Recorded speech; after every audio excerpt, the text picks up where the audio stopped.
شروع اللہ کے نام سے جو بڑا مہربان نہایت رحم کرنے والا ہے۔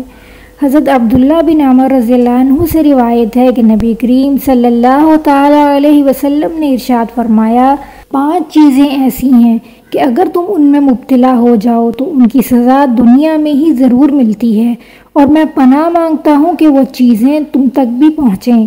نمبر 1، جب بھی کسی قوم میں بے حیائی اور بدکاری اعلانیہ ہونے لگے تو ان میں طاعون اور ایسی بیماریاں پھیل جاتی ہیں جو ان کے گزرے ہوئے بزرگوں میں کبھی تھی ہی نہیں۔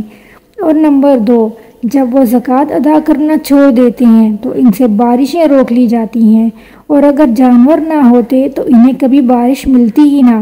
نمبر 3، جب وہ ناپ تول میں کمی کرتے ہیں تو ان کو قحط سالی، بے روزگاری اور ظالم حکمرانوں یعنی بادشاہوں کے ذریعے سزا دی جاتی ہے۔ اور نمبر 4، جب وہ اللہ اور اس کے رسول کا عہد توڑتے ہیں تو ان پر دوسری قوموں میں سے دشمن مسلط کر دیے جاتے ہیں، وہ ان سے سب کچھ چھین لیتے ہیں جو کچھ بھی ان کے پاس ہوتا ہے۔ اور نمبر 5، جب ان کے سردار اللہ کے قانون کے مطابق فیصلے نہیں کرتے تو اللہ تبارک و تعالیٰ ان میں لڑائی ڈال دیتے ہیں۔ اللہ تبارک و تعالیٰ ہم سب کو ان تمام برائیوں سے بچنے اور صراط مستقیم پر چلنے کی توفیق عطا فرمائے۔ آمین ثم آمین یا رب العالمین۔